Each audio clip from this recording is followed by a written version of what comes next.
Ayan guys, so sa elevator na tayo going down. Papakita ko sa inyo yung tsura pag pupunta kayo dito.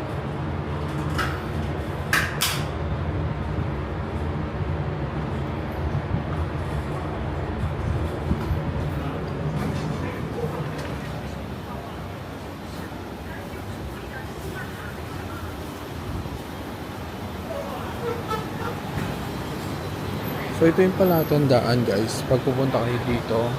So ito yung outside. Medyo nalito ako nung una eh. So pag ang check-in nyo is Hope Hop in Nathan Road, ito yung palatandaan. So itong Emperor Watch and Jewelry. Sa harap niyan mismo yung building. Ayan. So wala siyang signage kung saan. Ito lang. Mirador Mansion. Inside. Tapos 13th floor yung reception area. Pero guys, nasa ano tayo, luxury district. So maganda din. Bango naman yun. So yun lang guys, mag-update ako sa inyo. Ayun guys, so yung dalawa yung elevator. So merong designated floors lang silang dinadaanan. So ito, 4, 6, 8, 10, 12. Even number. Tapos ito naman kabila is odd numbers. So ayan, 3, 5, 7, 9. So may 13 dito. So dun yung reception area nung pinagstayan ko. Ayan. Ayan guys, so mula dun sa room ko, ito yung makikita nyo. So una isipin nyo, hindi siya paupahan.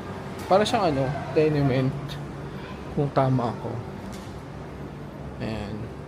So isa siya sa dahilan bakit mura yung per day. Kasi nga, yung area. Tapos may dalawang elevator. So, hindi siya umiilaw. So, make sure lang na napipindot mo siya. Ayan. Tapos, hahanapin mo sa map kung saan ka naka-stay. Ayan. So, A5 ako. Ayan. So, ito yung pupuntahan nyo dyan. Yung Hop in Nathan Road. Sa Agoda, guys. Ayan. Ganito yung tsura nyo.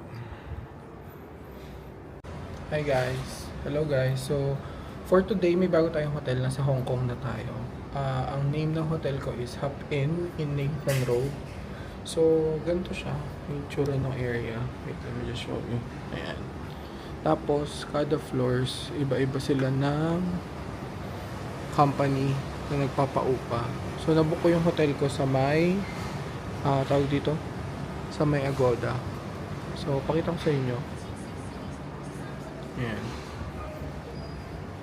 So, 6AB. And then, inside, mas madami pang room. So, pakita ko sa inyo, guys. Ayan. So, maganda naman siya.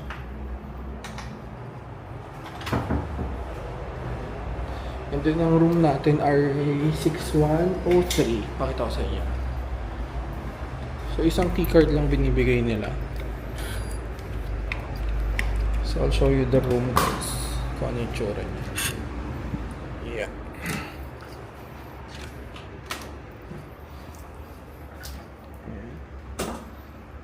So, very simple lang yung room. So, may sabitan.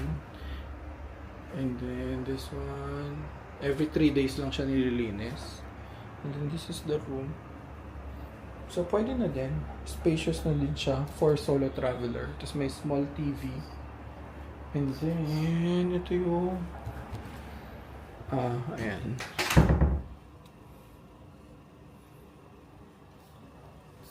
And then, this is the restroom. Okay. Ayan. So, i-close mo lang to pag mag-shower ka na. So, yun lang guys. Simple lang siya. Wala lang siyang big mirror compared dun sa hotel ko sa Macau. Which is really good. So yun guys, mag-ikot muna ako.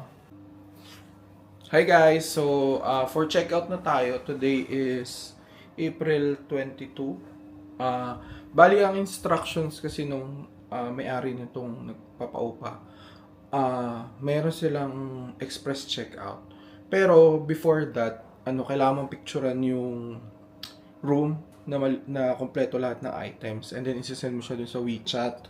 And then they have a drop box outside. So, wait, ito yung card. Pero hindi ko muna ito drop kasi hindi pa yung magamit. And then, ito yung hallway niya, guys. Tapos, magpapicture lang kayo ng room na kompleto lahat ng items. Kasi ito yung drop box niya. Ayan.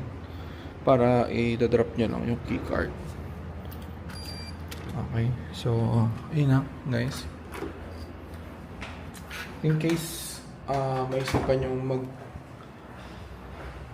dito. Ayan, guys. Ito yung hallway. Ayan. So, instead na bababa kayo sa 13th floor sa kabilang elevator,